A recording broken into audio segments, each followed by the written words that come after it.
ओम नमः शिवाय। जय शिव शंभु, जय भोलेनाथ। महादेव से प्रार्थना अपनी भक्तों पे सदा कृपा बनाए रखें और जो इस वीडियो को देख रहे हैं, इस कथा को सुन रहे हैं, उन पे अपनी विशेष कृपा बनाएं। जैसा कि आप जानते हैं, हमने 12 ज्योतिर्लिंगों का संपूर्ण वर्णन करके अलग अलग वीडियो बना के डाल चुका है। लिंक आपको डिस्क्रिप्शन में मिल जाएगा। अब अगला हम शुरू करने वाले हैं 51 शक्तिपीठों की कहानी। इन शक्तिपीठों की कहानी हम शुरू करें उससे पहले हमें ये जानना जरूरी होगा कि शक्तिपीठ का उत्पत्ति कैसे हुआ। 51 शक्तिपीठ का तो इसकी कहानी ये है कि एक बार देवलोक में ब्रह्मा जी ने धर्म के निरूपण के लिए एक सभा का आयोजन किया था। सभी बड़े बड़े देवता सभा में एकत्रित हुए। भगवान शिव भी सभा में बैठे हुए थे। सभा मंडल में दक्ष का आगमन हुआ। राजा दक्ष वही जो माता गौरा का पिता थे, जिससे शिव जी ने शादी की थी। दक्ष के आगमन पर सभी देवी देवता उठकर खड़े हो गए, पर 3 लोग खड़े नहीं हुए, एक ब्रह्मा, एक विष्णु और एक शिव जी ने। यह देख दक्ष को आश्चर्य हुआ कि ब्रह्मा हमसे बड़े हैं, पिता हैं, विष्णु हमसे बड़े हैं, लेकिन शिव तो हमारे दामाद हैं, मैं इनसे बड़ा हूँ, शिव क्यों नहीं खड़े हुए? और सब लोगों ने प्रणाम किया सिवाय ब्रह्मा और विष्णु के, लेकिन शिव तो हमसे छोटे हैं, इन्होंने हमें क्यों नहीं प्रणाम किया? फलतः दक्ष ने इस अपमान का अनुभव किया।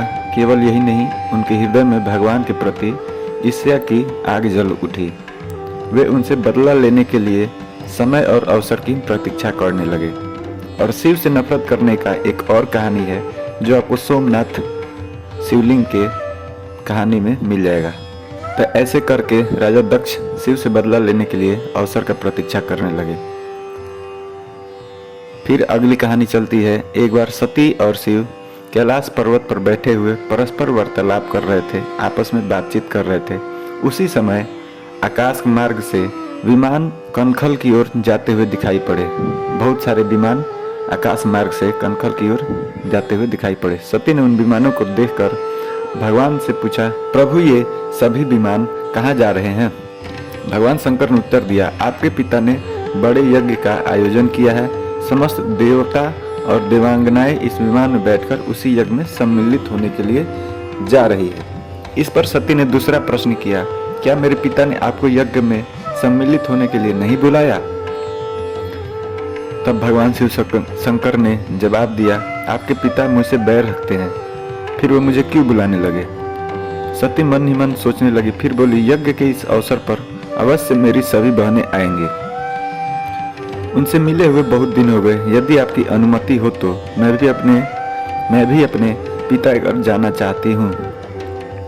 यज्ञ में सम्मिलित हो लूंगी और बहनों से भी मिलने का अवसर मिलेगा। भगवान शिव ने इस पे उत्तर दिया, इस समय वहां जाना उचित नहीं होगा। आपके पिता मुझसे बैर रखते हैं, हो सकता है वे आपका भी अपमान करें। बिना बुलाए किसी घर जाना उचित नहीं होता। इस पर सती ने प्रश्न किया, ऐसा क्यों है प्रभु? तब भगवान शिव ने उत्तर दिया, विवाहित लड़की को बिना बुलाए पिता घर नहीं जाना चाहिए, क्योंकि विवाह हो जाने पर लड़की अपने पति की हो जाती है, पिता के घर से उसका संबंध टूट जाता है। लेकिन सती पीहर जाने के लिए हठ करती रही, अपनी बात बार बार दोहराती रही। अपनी इच्छा देखकर भगवान शिव ने पीहर जाने की अनुमति दे दी। पीहर का अर्थ होता है नैहर। उनके साथ अपना एक गण भी साथ में भेज दिया। उस गण का नाम था वीरभद्र। सती वीरभद्र के साथ अपने पिता के घर गई।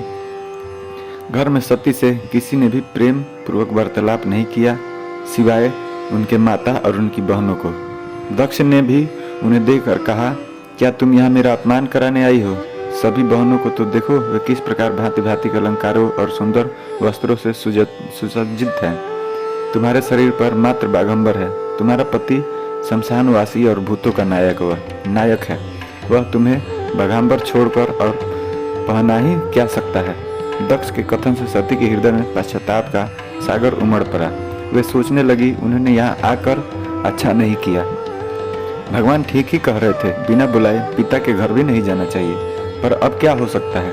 अब तो मैं आ ही गई हूँ, पिता के कटु और अपमानजनक शब्द सुनकर भी सती मौन रही। वे उस यज्ञ मंडल में गई जहाँ सभी देवता और ऋषि मुनि बैठे थे तथा यज्ञ कुंड में धू धू कर जलते हुई अग्नि में आहुतियां देने जा रही थी। सती ने यज्ञ मंडप में सभी देवताओं के तो भाग देखे किंतु भगवान शिव का भाग नहीं देखा।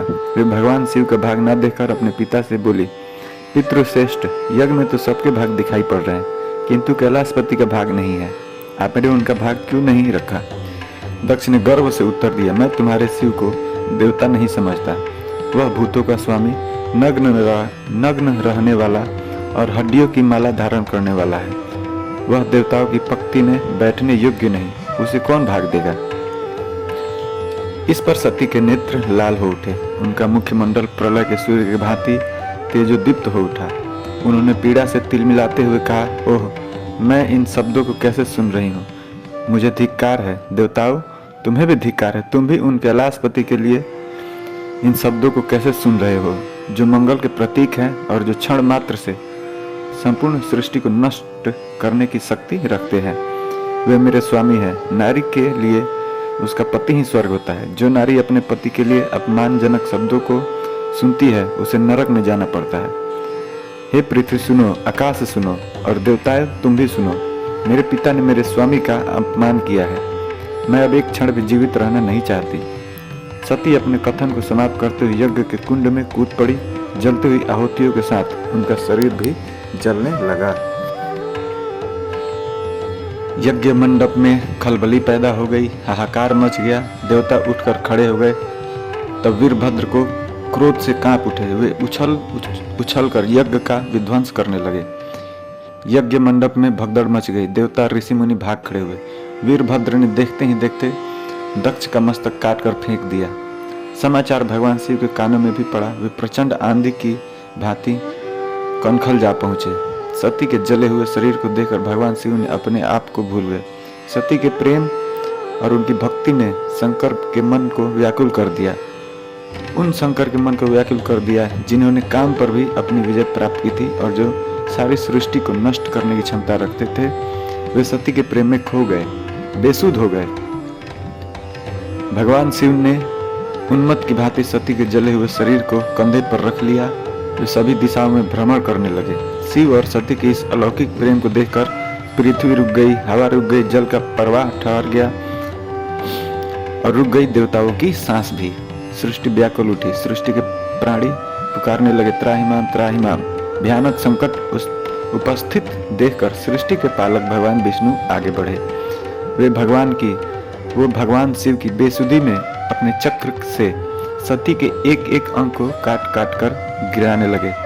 धरती पर 51 स्थानों में सती के अंग कट कट कर गिरे। जब सती के सारे अंग कट कर गिर गए तो भगवान शिव पुनः अपने आप में आए।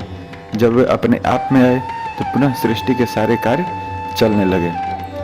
तो भक्तों, धरती पर जिन 51 स्थानों में सती के अंग कट कट कर गिरे थे वही स्थान आज शक्तिपीठ माने जाते हैं। आज भी उन स्थानों में सती का पूजन होता है, उपासना होती है। धन्य थे शिव और सती का प्रेम। शिव और सती के प्रेम ने उन्हें अमर और वंदनीय बना दिया। तो ये थी माता गौरा को सती बनना और 51 जगह उनका गिरना। अब हम 51 शक्तिपीठों का वर्णन करेंगे एक एक करके अगले वीडियो में। तो आपको उन कहानी को और सुनना हो तो हमारे चैनल को सब्सक्राइब कर दें।